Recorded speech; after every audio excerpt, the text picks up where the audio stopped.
আসন্ন টেট পরীক্ষা উপলক্ষে কোশ্চেন প্যাটার্ন যাতে তোমাদের বোধগম্য হয় বা কোশ্চেনের ধরন যাতে তোমরা ঠিকঠাক বুঝতে পারো, সেই জন্য তোমাদের স্বার্থে আজকে জব সিকার একাডেমির পক্ষ থেকে আমরা একটা নতুন ভিডিও নিয়ে এসেছি সম্পূর্ণ সিডিপির উপর, যেখানে বিগত দিনের কোশ্চেন নিয়ে আমরা অ্যানালাইসিস করেছি। ঠিক আছে, আশা করি তোমরা পুরো ভিডিওটা দেখো, আশা করি তোমাদের অনেক উপকার হবে। ওকে, চলো আমরা ভিডিওটা শুরু করতে যাই। দেখো, প্রথম যেখানে যে কিছু কোশ্চেন আমরা দিয়েছি, আজকে আমরা এই সেটে 15টা কোশ্চেন নিয়ে একটু আলোচনা করবো এবং সেগুলো ডিটেলসে বিশ্লেষণমূলক আমরা আলোচনা করবো। ঠিক আছে, প্রথমে দেখো সেট ওয়ানে যেটা আছে, প্রথম কোশ্চেন যেটা আছে তোমাদের, কি বলেছে দেখো প্রথমে, আহ, শিশুর বিকাশ, কি বলেছে, শিশুর বিকাশ প্রধানত নিচের কোনটির ফল? টেট পরীক্ষার একটা গুরুত্বপূর্ণ পার্ট হচ্ছে বৃদ্ধি ও বিকাশ, সেটা প্রত্যেকে তোমরা জানো। এই বৃদ্ধি ও বিকাশের সঙ্গে আরো একটা অংশ আছে, সেটা হচ্ছে পরিবেশ এবং বংশগতি, এটাও তোমাদের পাঠ্য আছে।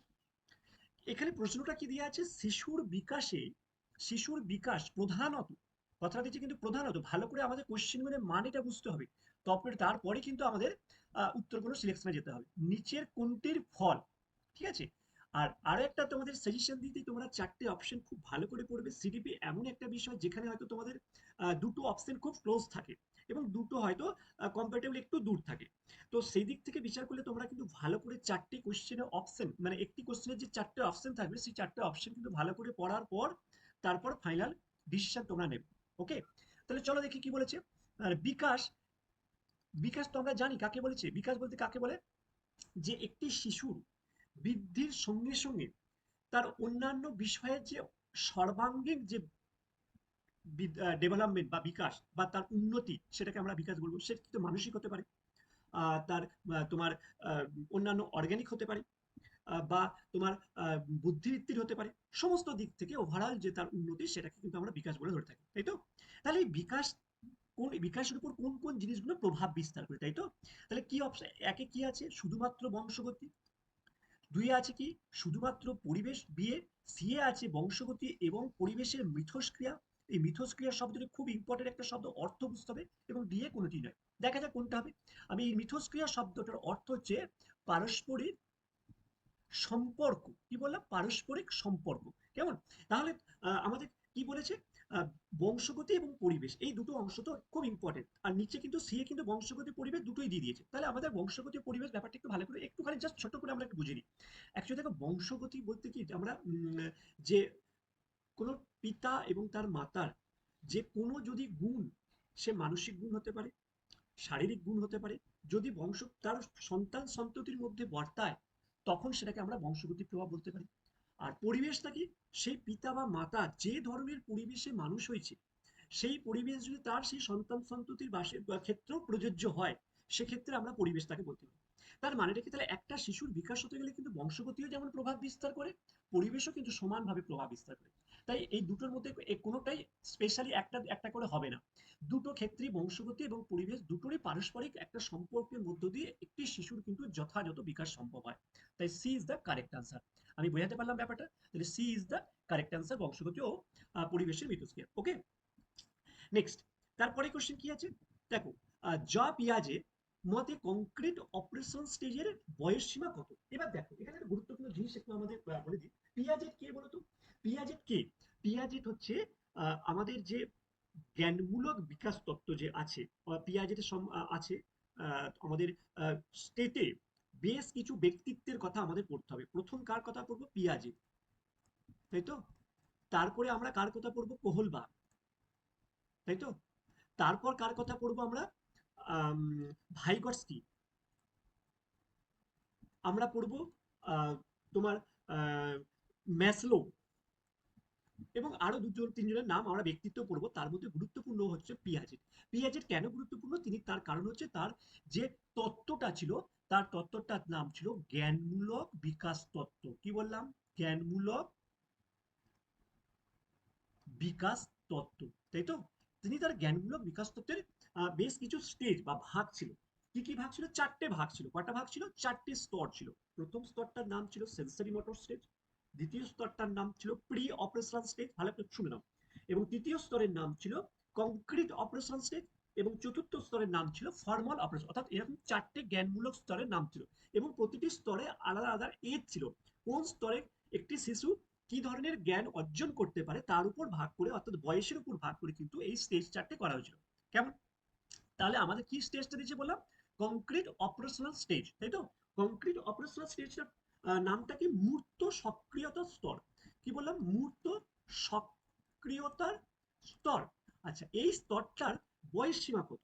সঠিক আনসার যেটা হবে তোমাদের, মূর্ত সক্রিয়তা স্তরের বয়স সীমা হচ্ছে 7 থেকে 11 বছর।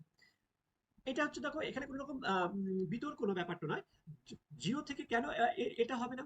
কারণ হচ্ছে জন্ম থেকে 2 বছর হচ্ছে সেন্সরি মোটর স্টেজ, অর্থাৎ হচ্ছে তোমার সংবেদন সঞ্চালনমূলক স্তরের বৈশিষ্ট্য সময়, সংবেদন সঞ্চালন, আমি ডট করে দিলাম।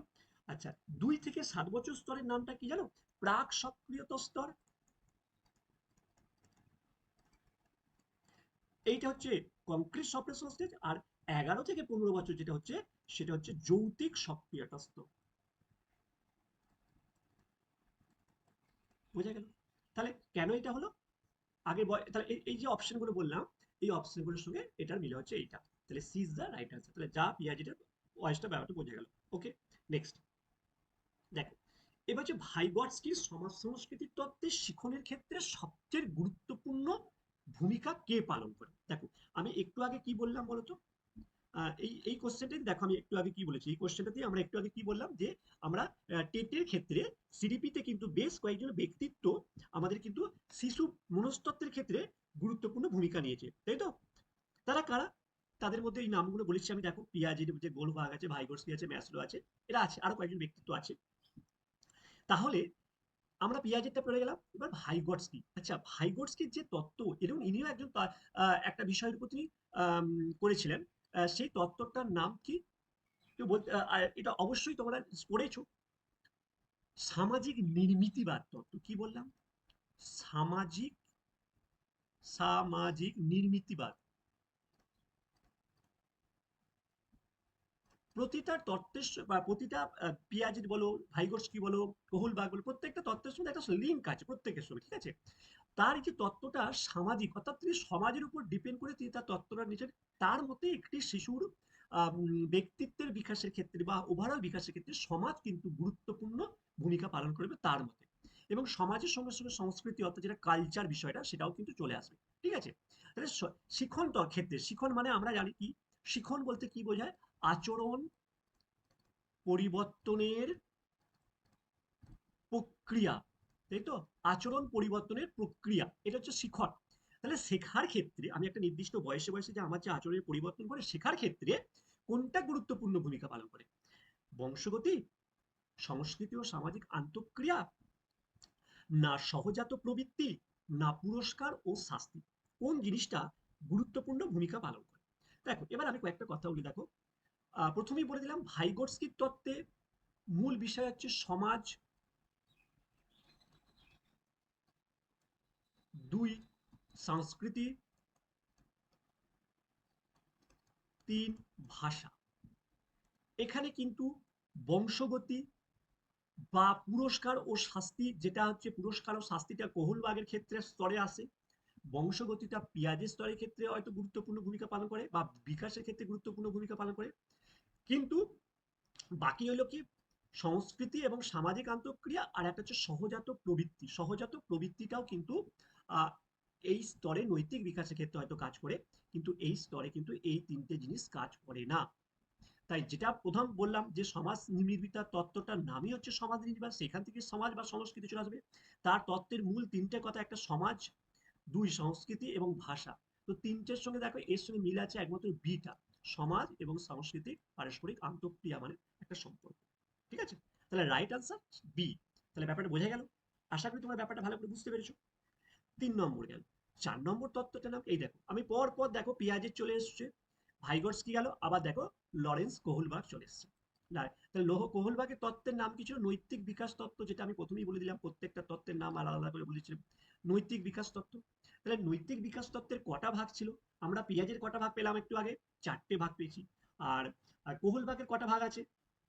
কোহলবার্গের কিন্তু মেন 3টে ভাগ আছে, 3টে ভাগেরই আবার দুটো করে সাব ভাগ আছে। মেন ভাগ আছে 3টে। এক কি ভাগ? প্রথম ভাগটার নাম হচ্ছে প্রাক প্রথাগত, কি বললাম, প্রাক প্রথাগত। দ্বিতীয় ভাগটার নাম হচ্ছে প্রথাগত। তৃতীয় ভাগটার নাম হচ্ছে উত্তর প্রথাগত, কি বললাম, উত্তর প্রথাগত। এই তিনটে ভাগ কিন্তু খুব ইম্পর্টেন্ট বহুলভাগের যে তত্ত্ব আছে সেই বহুলভাগের তত্ত্বে। কি বললাম বুঝতে পারা গেছে? তাহলে কটা ভাগ হবে? সঠিক আনসার কি হবে? না, সঠিক আনসার যেটা হবে সেটা হচ্ছে কি হবে, রাইট আনসার বি, তিনেরটা, তাই তো? এর সঙ্গে আমি ইংলিশে প্রি কনভেনশনাল স্টেজ, ইংলিশটা যে pre conventional stage, conventional stage আর পোস্ট কনভেনশন, তোমার বাংলার সঙ্গে সঙ্গে ইংলিশের নামগুলো কিন্তু মনে রাখতে হবে, কারণ বিভিন্ন অ্যাঙ্গেল থেকে কোশ্চেন, তাই তো? এই হচ্ছে তাহলে লরেন্স কোহেলবাগ, তোমরা প্রত্যেকে বুঝতে পারলে যে লরেন্স কোহেলবাগের ব্যাপারটা কি বলতে চেয়েছে, তাই তো? আচ্ছা, নেক্সট, এবার চলো পরে কোশ্চেন কি আছে, ক্লাসিক্যাল কন্ডিশন তত্ত্বের প্রবক্তাকে। আচ্ছা, এই যে ব্যাপারটা ক্লাসিক্যাল কন্ডিশনিং যে তত্ত্বটা, এই জিনিসটা আম, আমরা একটু আলোচনা করে দিই, ক্লাসিক্যাল কন্ডিশনিং ব্যাপারটা কি বলতে চেয়েছে, তাহলে জিনিসটা একটু বুঝতে পারা যাবে। আহ, এই যে আমরা শিখনের যে তত্ত্ব আছে, অনেক তত্ত্ব আছে শিখনের, যেটা আমরা পড়বো ডিটেলসে, যখন স্টেপ বাই স্টেপ যখন আমরা চ্যাপ্টার ওয়াইজ পড়বো তখন জিনিসটা জানতে পারবো যে ক্লাসিক্যাল শিখনের যে আরো অনেকের তত্ত্ব, থর্নডাইকের তত্ত্ব আছে, ক্লাসে প্যাভলভের তত্ত্ব আছে, স্কিনারের তত্ত্ব আছে, বিভিন্ন রকমের তত্ত্ব আছে। সেক্ষেত্রে আমরা যখন পড়বো তখন ডিটেলসে পড়বো, এখন আমরা এই জিনিসগুলো জাস্ট শর্টে আমরা একটু জানতে হবে যে ক্লাসিক্যাল কন্ডিশনিং তত্ত্বের প্রবক্তাকে। আমরা যখন আমরা বিএড বা ডিএড যখন পড়েছি তখন আমরা এই জিনিসটা সবাই অবশ্যই শুনেছি, রাশিয়ান বিজ্ঞানী ছিলেন একজন, তার নাম ছিল প্যাভলভ। কি নাম বললাম? Pavlov, Ivan Pavlov. তিনি অনেক রকমের পরীক্ষা করেছিলেন। তোমরা নিশ্চয়ই তোমার ঘণ্টাধ্বনি একটা পরীক্ষা তোমরা নিশ্চয়ই পড়েছো, কুকুরের ঘণ্টাধ্বনি, সেই কুকুরের ঘণ্টা প্রথমে ঘণ্টা দিয়ে দিয়ে কুকুরের লালা পড়তো, তারপরে যখন একটা নির্দিষ্ট টাইমে এটা দেওয়া হতো, তারপর নির্দিষ্ট টাইমে ঘন্টা না বাজার সমস্ত তার লালা পড়তো, অর্থাৎ ক্লাসিক্যাল কন্ডিশনিং থিওরির ক্ষেত্রে তিনি এই ব্যাপারটা কিন্তু গুরুত্বপূর্ণ ভূমিকা, যত অনুবর্তন, কি বললাম, অনুবর্তন প্রক্রিয়া, অনুবর্তন প্রক্রিয়া অর্থাৎ যেখানে উদ্দীপক এবং রেসপন্স, অর্থাৎ উদ্দীপক আর একটা কি বললাম, এস আর বন্ধন, স্টিমুলাস এবং তোমার প্রতিক্রিয়া, উদ্দীপক ও প্রতিক্রিয়ার মধ্যে একটা সম্পর্ক স্থাপন হবে যার ফলে কার্যটা সম্পন্ন হবে। সেক্ষেত্রে কিন্তু কন্ডিশনিং যে থিওরি, সেই ক্লাসিক্যাল কন্ডিশনিং থিওরির প্রবক্তা ছিলেন আইভান পেভলভ। তিনি কুকুরের উপর যে বিখ্যাত পরীক্ষা করে এই ক্লাসিক্যাল কন্ডিশনিং তত্ত্বটা কিন্তু স্থাপন করেছিলেন। কিসের উপর পরীক্ষা করে? না, কুকুরের উপর পরীক্ষা করে কিন্তু তিনি তার এই তত্ত্বটাকে প্রতিষ্ঠিত করার চেষ্টা করেছিলেন। কেমন? সঠিক উত্তর হবে তাহলে কিন্তু আইভান পেভলভ। আচ্ছা, নেক্সট, আবার দেখো চলে এলো ট্রায়াল অ্যান্ড এরর থিওরি, শিখনের তত্ত্বের প্রবক্তা কে? এই তত্ত্বের প্রবক্তাটা কে? ট্রায়াল অ্যান্ড এরর শিখন প্রবক্তের প্রবক্তাটা কে? কি বললাম একটু আগে, আমরা কি বললাম, আইহান প্যাভলভ, তিনিও শিখনের তত্ত্ব অনেক দিয়েছেন। শিখনের উপর বহু বিজ্ঞানীরা তত্ত্ব দিয়েছেন, থন্ডাইক আছে, প্যাভলভ আছে, আসুবেল আছে, হাল আছে, ব্রুনার আছে, এরকম বহু ব্যক্তিত্ব, তারা কিন্তু শিখনের উপর তাদের গবেষণা করেছেন। শিখন মানে আমি আগেই বললাম আচরণ পরিবর্তনের প্রক্রিয়া, প্রথমেই বলেছি শিখন হচ্ছে তোমার আচরণ পরিবর্তনের প্রক্রিয়া। এই আচরণ পরিবর্তন কিভাবে হতে পারে সেটা কিন্তু কুকুর বিড়ালের উপর বিভিন্ন ব্যক্তি তোমার পরীক্ষা করে দেখিয়েছে, তাই তো? আচ্ছা, এই ট্রায়াল আর এরর ব্যাপারটা কি একটুখানি ভালো করে আমাদের বুঝতে হবে, যে ট্রায়াল আর এরর মানে কি। ট্রায়াল মানে আর এরর মানে প্রচেষ্টা এবং ভুল, কি বললাম, প্রচেষ্টা ও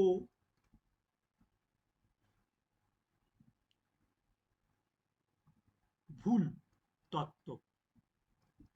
অর্থাৎ কি, একটা মানুষ চেষ্টা করবে, ভুল হবে, তারপর শিখবে, তাই তো? তিনি বিড়ালের উপর পরীক্ষা করেছেন। কিভাবে পরীক্ষা করেছেন? একটা বিড়ালের উপর একটা বিড়ালকে খাঁচা রেখে দিয়েছিলেন, এবং সেই বিড়ালের খাঁচার সঙ্গে তোমার বাটাম ছিল, বৈদ্যুতিক তার ছিল, এবং পাশের একটি তোমার খাঁচায় খাদ্য ছিল। তো এমন বিড়ালের সেট আপ গুলো এমন ভাবে তৈরি করা ছিল যে তোমার সুইচে পা দিলে সে কিন্তু খাঁচাটা খুলে যাবে, অটোমেটিক সে খাবার পেতে পারে। সেটা প্রথমে একবার দুবার বিড়ালটাকে শিখিয়ে দেওয়া হয়েছিল, নিশ্চিত তোমরা এই ব্যাপারটা জানো। তারপর বিড়ালটা অটোমেটিক্যালি অনেকবার ভুল সময় নিয়েছে, ভুল হচ্ছে, চেষ্টা করেছে, আবার সময় নিচ্ছে, এই করে ভুল ও প্রচেষ্টা বারবার করার পর সেই বিড়ালটা কিন্তু তার নিজে নিজে কিছুক্ষণ পর সেই তার তিনি নিজেই বাটাম টিপে তোমার অন্যান্য খাবারের ব্যাপারটা তিনি নিজে থেকে তৈরি করে, মানে খাবারের কাছে গিয়ে পৌঁছতে পেরেছিল, তাই তো? তো তো এই তত্ত্বটা আমরা কেন শিখবো? ছাত্রদের ক্ষেত্রে কি উপকার? ছাত্রদের ক্ষেত্রে উপকার এই অর্থে যে একটা শিশু যখন বারবার তখনই সে শিখবে যখন সে ভুল করবে। ভুলটাই হচ্ছে আসল। ভুলই হচ্ছে তোমার সাকসেসের একমাত্র পথ। তা তুমি ভুল না করে তুমি শিখতে পারবে না। তাই এই ভুল ও প্রচেষ্টা ব্যাপারটা, চেষ্টা এবং ভুলের থিওরিটা একমাত্র জনক ছিলেন, কে ছিলেন? না, থর্নডাইক। ঠিক আছে? বাকিরা কিন্তু কোহলার, ব্রুনার, গ্যাগেনের এরা কিন্তু অন্যান্য তত্ত্ব ছিল। ঠিক আছে? হ্যাঁ, ব্রুনারও তত্ত্ব শিখনের তত্ত্ব ছিল। ব্রুনারও কিন্তু শিখন তত্ত্ব ছিল, কিন্তু ব্রুনারের তত্ত্বটা কিন্তু কগনিটিভ থিওরির উপর ছিল ব্রুনারের তত্ত্বে। ঠিক আছে? তো সেক্ষেত্রে কিন্তু এইগুলো কিন্তু তোমার আসবে না। বোঝা গেল কি বললাম? আচ্ছা, নেক্সট আবার একটা থিওরি দেখো, অপারেন্ট কন্ডিশনিং তত্ত্বের শিখনের মূল ভিত্তি কি ছিল? অপারেন্ট কন্ডিশনিং তত্ত্বের শিখনের মূল ভিত্তি কি ছিল? কি বলেছে অপারেন্ট কন্ডিশনিং তত্ত্বে? আচ্ছা, এই জিনিসটা একটুখানি আমি বলেছি শিখনের অনেক রকমের তত্ত্ব আছে, তাই তো? শিখনের অনেক রকমের তত্ত্ব আছে, বিভিন্ন ব্যক্তি বিভিন্ন রকমের তত্ত্বের উপর চেষ্টা করেছেন। অপারেন্ট কন্ডিশনিং তত্ত্বটা কার তত্ত্ব? এইটা আমাদের আগে কিন্তু জানতে হবে, অপারেন্ট কন্ডিশনিং তত্ত্বটা কার তত্ত্ব। এই জিনিসটা কিন্তু বিএফ স্কিনারের মতে ইতিবাচক বা নেতিবাচক পুনর্বলন আচরণের প্রকৃতি, অর্থাৎ স্কিনারের মতে যেটা তোমার কন্ডিশনিং তত্ত্ব, যে এই তত্ত্বের মূল ব্যাপারটা হচ্ছে রিইনফোর্সমেন্ট। রিইনফোর্সমেন্ট ব্যাপারটা কি সেটা আমাকে একটু ভালো করে জানতে হবে। যে রিইনফোর্সমেন্ট বলতে কি বোঝায়, এই জিনিসটা কিন্তু আমাদের একটুখানি জানতে হবে। কি বলছে? পুনরায় কোনো জিনিস যদি আমরা, ধরো নাও একটি বাচ্চা শিশু ক্লাসে, তুমি তাকে পড়া ধরেছো, সেই শিশুটা কিন্তু ব্যর্থ হয়েছে প্রথমবার, সেই শিশুটা কিন্তু কি হয়েছে? না, ব্যর্থ হয়েছে। সেই শিশুটাকে কিন্তু কখনো আমাদের উচিত নয় তাকে হেয় করা, যে হ্যাঁ তুমি পারোনি, সবাই হাসাহাসি করছে, ব্যর্থ হয়েছো। ঠিক আছে, তাকে কিন্তু পুনরায় আবার সুযোগ দিতে হবে এবং তাকে আরো বেশি করে উৎসাহিত করতে হবে, যাতে করে সে কিন্তু সেই জিনিসটা সম্বন্ধে আরো ভালো করে উত্তরটা দিতে পারে। অর্থাৎ অনুবর্তনের পুনঃস্থাপন যেটাকে বলা হয়, অনুবর্তনের পুনঃস্থাপন। অর্থাৎ যে জিনিসটা সে ভুল করেছে সেই জিনিসটাকে সে আবার ভালো করে করতে, তার জন্য উৎসাহ, রিইনফোর্সমেন্ট যেটাকে বলছে, তাই তো? অনুবর্তনের পুনঃস্থাপন, কথাটা কি বললাম? অনুবর্তনের পুনর্স্থাপন, মানে পুনঃ মানে কি? আবার বারবার।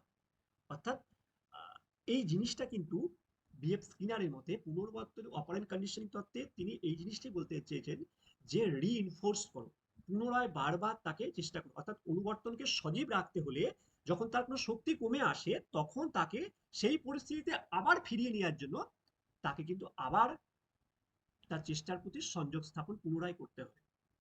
মানে কখনো পিছিয়ে যাওয়া নয় বা হেরে যাওয়া নয় বা তাকে কখনো অনুৎসাহিত করা নয়, পুনরায় উৎসাহিত করা। কি বললাম? উৎসাহিত করা। এই ব্যাপারটা কিন্তু এই তত্ত্বের মধ্যে গুরুত্বপূর্ণ ভূমিকা রেখেছে, অর্থাৎ পুনর্বলন হচ্ছে রাইট আনসার। ঠিক আছে? অনুকরণ নয়, হুবাহু ফলো করা নয়, আত্মপ্রদর্শন নয়, নিজেকে, এটাও সঠিক এক্ষেত্রে নয়। আত্মদর্শন, দুটো এই আত্মদর্শন জিনিসটা হচ্ছে নিজেকে নিজের বিশ্লেষণ করা। সেখান থেকে আত্মবিশ্লেষণ আমার কখন হবে?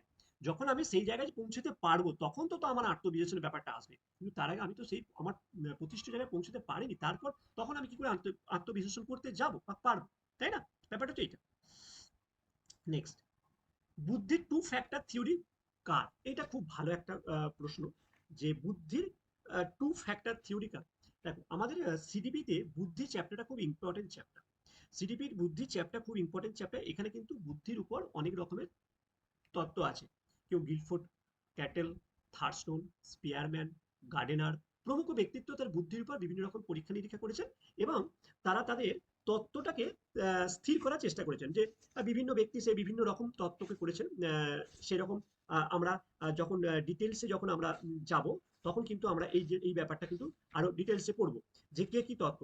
যেমন আমি কয়েকটা তত্ত্বের উল্লেখযোগ্য এখানে যে ব্যক্তিগুলোর নাম দেয়া আছে, যেমন টু ফ্যাক্টর থিওরিটা এটা কার তত্ত্ব সেটা আমি পরে বলছি। তার মধ্যে থার্স্টোনের তত্ত্বটার নাম ছিল গ্রুপ ফ্যাক্টর থিওরি। কি বললাম? Group group factor theory.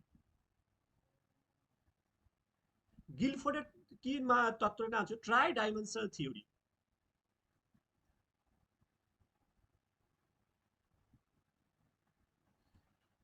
ঠিক আছে? এবং ক্যাটেলের তত্ত্বটার নাম ছিল তোমার ক্যাটেল এবং হর্নস থিওরি, যেটা হচ্ছে ক্যাটেল এবং হর্নস, এর সঙ্গে আরো একটা ব্যক্তি ছিল, ক্যাটেল এবং হর্নস থিওরি।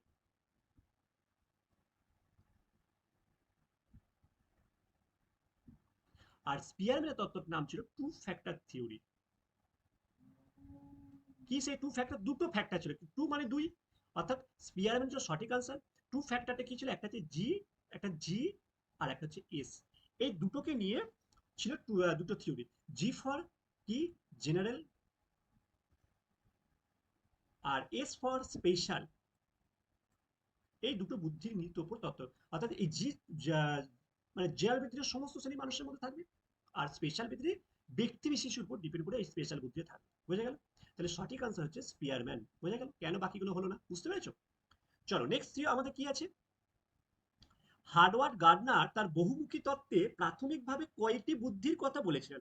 হার্ডওয়ার্ড গার্ডনার তার বহুমুখী তত্ত্বে প্রাথমিকভাবে কয়টি বুদ্ধি, আমি আমি প্রথমেই বললাম যে বহু ব্যক্তি বুদ্ধির উপর গবেষণা করেছে। আমি প্রথমেই তোমাদের বললাম সেই বুদ্ধির উপর গবেষণা করে বিভিন্ন রকম ব্যক্তি তার তত্ত্বগুলো প্রতিষ্ঠিত করতে চেয়েছে। সেরকম একটা গার্ডেনার ছিল। গার্ডেনারের যে তত্ত্বটার নাম ছিল, এটাও ছিল বহুমুখী তত্ত্ব। বহুমুখী কিন্তু থর্নডাইকে করেছিল বহুমুখী তত্ত্ব, বুদ্ধি তত্ত্ব। ঠিক আছে? এই বহুমুখী বুদ্ধি তত্ত্বে প্রাথমিকভাবে তিনি কয়টি বুদ্ধির কথা বলেছেন? কি বলেছে? প্রাথমিকভাবে। তার মানে কি? প্রাথমিকভাবে তিনি কয়টি বুদ্ধির কথা বলেছিলেন? সঠিক আনসারটা কোনটা? প্রাথমিকভাবে তিনি একটা বলেছিলেন, শেষে তিনি আরো কিছু অ্যাড করেছিলেন। সেটা কিন্তু আমাদের একটুখানি ভালো করে একটু খেয়াল করে তারপরে আমাদের কিন্তু উত্তরটা সঠিকভাবে নির্ণয় করতে হবে। কি বললাম বুঝতে পেরেছো? সঠিকভাবে নির্ণয় করতে হবে কিন্তু আগে আগে ওই তিনি প্রথমে করেছিলেন কিন্তু সাতটা, এটা একটু জেনে রাখা ভালো। প্রথমে তিনি সাতটা করেছিলেন, তারপর তিনি এক্সট্রা আরো দুটো অ্যাড করেন। টোটাল হয় কত? 9টি। আমি একটু বলে দিচ্ছি। দেখো, হার্ভার্ড বিশ্ববিদ্যালয়ে তিনি অধ্যাপক ছিলেন, এবং উনি একজন কিন্তু নিউরো সায়েন্টিস্ট ছিলেন। হ্যাঁ, নার্ভের ব্যাপারটা ছিল, সেই দিক থেকে তিনি বুদ্ধির উপর তিনি তার প্রচেষ্টাকে আরো ভালোভাবে এগিয়ে নিয়ে যেতে পেরেছিলেন। ঠিক আছে? তো তিনি ভাষাগত বুদ্ধি, যুক্তিগাণিতিক বুদ্ধি, সঙ্গীত বা ছন্দাশ্রয়ী বুদ্ধি, এরকম তিনি প্রথমে সাতটাকে স্থাপন করেছিলেন। পরে কিন্তু আরো দুটোকে অ্যাড করেছিলেন। সেটা হচ্ছে ন্যাচারালিস্টিক, এটা হচ্ছে পরে তিনি অ্যাড করেছিলেন ন্যাচারালিস্টিক, আর একটা হচ্ছে existential, E X I S T E N T I exam. এই দুটোকে তিনি পরে অ্যাড করে টোটাল তিনি 9টা করেছেন। তাহলে ভালো করে তোমাদের কোশ্চেনটা কিন্তু পড়তে হবে। প্রাথমিকভাবে, প্রাথমিকভাবে কিন্তু 7টা করেছিলেন, পরে কিন্তু তিনি আরো পরে দুটো অ্যাড করেন। কেমন? নেক্সট, এখানে ভালো একটা কোশ্চেন দিতে হবে। বিশেষ চাহিদা সম্পন্ন শিশুদের সাধারণ শ্রেণীকক্ষে শিক্ষা দেওয়ার ধারণাকে কি বলবে? বিশেষ চাহিদা সম্পন্ন কাকে বলবো আমরা? যারা কোনো না কোনো দিক থেকে সাধারণ শিশুদের মতো নয়। হয়তো তারা মেন্টালি হ্যান্ডিক্যাপ হতে পারে, ফিজিক্যালি কোনো অংশে হ্যান্ডিক্যাপ হতে পারে, বা কোনো না কোনো দিক থেকে সাধারণ শিশুদের মতো সমকক্ষ নয়, তারা কিছুটা দিক থেকে তারা পিছিয়ে, মানসিক বা শারীরিক দিক থেকে তারা পিছিয়ে পড়ে।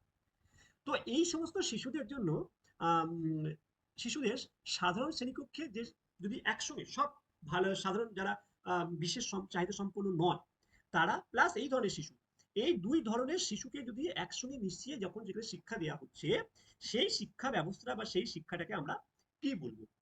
বিশেষ শিক্ষা? না, বিশেষ শিক্ষা কেন হবে? বিশেষ শিক্ষা যদি বিশেষ স্টুডেন্টদের জন্য বিশেষ শিক্ষা, সবার জন্য নয় কিন্তু, তাহলে এটা হবে না বিশেষ শিক্ষা, এটার জন্য হবে না। 2 নম্বর কি? পৃথক শিক্ষা, আলাদা আলাদা শিক্ষা। তাহলে এদের জন্য আলাদা শিক্ষা, বিশেষ চাহিদার জন্য আলাদা শিক্ষা, শিশু, এটা কিন্তু সেটা বলে না যে একসঙ্গে শিক্ষাটাকে, তাহলে এটাও হবে না। প্রাতিষ্ঠানিক শিক্ষা কি? একটা নির্দিষ্ট প্রতিষ্ঠানের যে শিক্ষা, প্রাতিষ্ঠানিক শিক্ষা, এটা এটাও একটা হতে পারে, আর বাকি হলো এইটা একটা হতে পারে। অ্যাকচুয়ালি প্রাতিষ্ঠানিক শিক্ষা নির্দিষ্ট প্রতিষ্ঠানে তো আহ, বিশেষ চাহিদা সম্পূর্ণ আলাদা শিশুদের জন্য আলাদা বিদ্যালয় আছে, সেটা তো প্রাতিষ্ঠানিক হতেই পারে, সেটা এদের একটা প্রাতিষ্ঠানিক হতে পারে, বা সাধারণ শিশুদের শিক্ষা দেওয়ার একটা প্রাতিষ্ঠানিক বিদ্যালয় হতে পারে। কিন্তু দুটোকে যখন তুমি একসঙ্গে বসিয়ে শিক্ষা দেবে, তখন সেটাকে বলবে কিন্তু প্রাতিষ্ঠানিক বলবো না, সেটাকে বলতে হবে অন্তর্ভুক্তিমূলক শিক্ষা। কি বললাম? অন্তর্ভুক্তিমূলক শিক্ষা, ইনক্লুসিভ এডুকেশন। কি বললাম? ইনক্লুসিভ এডুকেশন, অর্থাৎ সবাই যেখানে বসে শিক্ষা লাভ করবে সেটাকে বলবো অন্তর্ভুক্তিমূলক শিক্ষা ব্যবস্থা। এতে কি হয়? এতে কিন্তু এই সমস্ত বিশেষ চাহিদা সম্পন্ন শিশুরা নিজেদের কখনো হীনমন্যতায় ভুগতে ভাবে না। বুঝতে পেরেছো? নেক্সট। আচ্ছা, ডিসলেক্সিয়া মূলত কোন ধরনের শিখন অক্ষমতা? এটা কি হবে?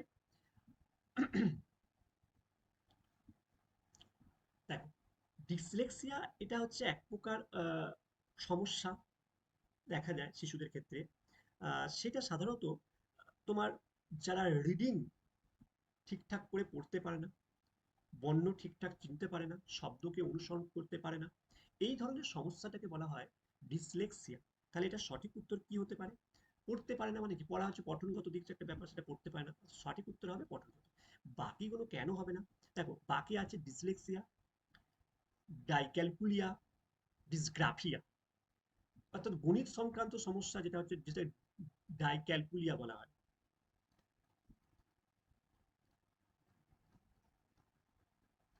লিখনগত সমস্যা ডিসগ্রাফিয়া বলা হয়। আর আচরণে অক্ষমতা, যেটাকে সাধারণত এটা এই নামটা সাধারণত এই 3D এর মধ্যে আসবে না। তো 3D যেটা, এইটাকে আমরা বলি ডিসলেক্সিয়া, অর্থাৎ পঠনগত যেটা অক্ষমতা সেটাকে হচ্ছে আমরা ডিসলেক্সিয়া, ঠিক আছে? আচরণগত অক্ষমতা কিন্তু এর মধ্যে আসে না, ঠিক আছে? 3D। তাহলে বোঝা গেল সঠিক উত্তর হচ্ছে পঠনগত অক্ষমতা। নেক্সট হচ্ছে কি, অন্তর্মুখী এবং বহির্মুখী ব্যক্তিত্বের ধারণা প্রথম কে দিয়েছিলেন? অন্তর্মুখী এবং বহির্মুখী ব্যক্তিত্বের ধারণা প্রথম কে দিয়েছিলেন? আহ দেখো, আহ, এখানে চারটে কি কি অপশন আছে? ফ্রয়েড আছে, ফ্রয়েড, আর কার্ল ইউং আছে, আইজেনক আছে, ক্যাটেল আছে। কি বলেছে দেখো, কার্ল ইউং, ফ্রয়েড কিন্তু ফ্রয়েডীয় যে তত্ত্বটা সেটা কিন্তু ফ্রয়েডীয় মনস্তত্ত্ব, যেটা অবচেতন তত্ত্বের থিওরি, যেটা অন্তর্মুখী ও বহির্মুখী, অন্তর্মুখী বহির্মুখী ক্ষেত্রে এত গুরুত্বপূর্ণ নয়। দ্বিতীয় হচ্ছে আইজেনক, ইনিও হচ্ছে তিনি কিন্তু আম, তার যে থিওরি, যেটা এই থিওরি কিন্তু এই বহির্মুখী এবং অন্তর্মুখী তত্ত্বের সঙ্গে সম্পর্কিত নয়। এবং ক্যাটেল, ক্যাটেল কিন্তু বুদ্ধি তত্ত্বের ক্ষেত্রে গুরুত্বপূর্ণ খেয়েছে ভূমিকা নিয়েছে, ব্যক্তিত্বের ক্ষেত্রে নয়, বুদ্ধি তত্ত্বের ক্ষেত্রে, ঠিক আছে? কার্ল জং বা ইউং, যেটা তিনি ইনভার্টেড এবং এক্সট্রোভার্ট, যেটা অর্থাৎ অন্তর্মুখী এবং বহির্মুখী এই ব্যক্তিত্বের ধারণাকে তিনি প্রথম বিকশিত করেছিলেন, কার্ল ইউং, ঠিক আছে? তাই এটাই হচ্ছে সঠিক আনসার। বোঝা গেল? আচ্ছা, এইখানে একটা তোমাদের প্রশ্ন আছে, খুব গুরুত্বপূর্ণ একটা প্রশ্ন আছে, যেটা বলেছে রকস্টার ইন বোল্ট, এই জিনিসটা কি? তোমাদের এই জিনিসটা একটু জানতে হবে। এটা খুব একটা ইম্পর্টেন্ট জিনিস, যেটা আমাদের পরীক্ষার ক্ষেত্রে হয়তো আসে খুবই ভালোভাবে। আমাদের এই জিনিসটা যদি না জানি, দেখো এখানে কি আছে, প্রশ্নটা এখানে দেখো, এখানে দিয়ে দিয়েছে ইঙ্ক বোল্ট। তাহলে ইঙ্ক বোল্ট ব্যাপারটা কি? ইঙ্ক বোল্ট বলতে এটা কি? ইঙ্ক ইঙ্ক ইঙ্ক মানে কি? INK, ইঙ্ক মানে কালি, তাই তো? তাহলে ইঙ্ক বলে বুঝলাম।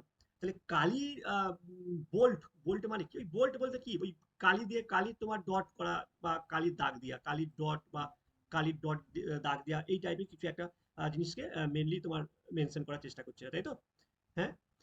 তো ইঙ্ক বোল্ট ওই পেনের কালি দিয়ে, ওই ডট ডট, আমরা যখন এখন আমরা যেভাবে ওই MCQ আনসার গুলো তোমার করি না, সেক্ষেত্রে এই জিনিসটা কিন্তু আমাদের খুব বেশি করে দেখা যায়। ইনভোল্টের যে ধারণাটা, তোমরা এই জিনিসটা ভালো করে এখন বুঝতে পারবে। ওই ব্যক্তি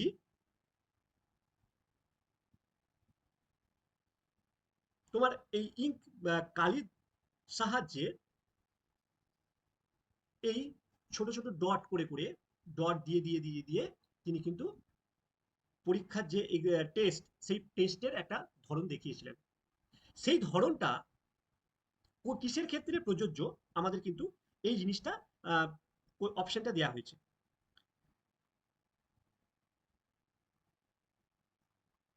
এই অপশনের সঠিক কি হবে? অবজেক্টিভ টেস্টের ক্ষেত্রে। আর কি অপশন দিয়ে আছে? প্রজেক্টিভ টেকনিক ক্ষেত্রে। আর কি দিয়ে আছে? রেটিং স্কেলের ক্ষেত্রে। আর কি দিয়ে আছে? সিচুয়েশনাল টেস্টের ক্ষেত্রে। আচ্ছা, এবার তুমি বলো, এবার মানে আমরা যদি একটুখানি ভালো করে একটু ভাবি, যে এই যে ডট ডট করে রকস্ক্যাক যে জিনিসটা শিখিয়েছেন আমাদের বা বলতে চেয়েছেন, এটার কাজ কি?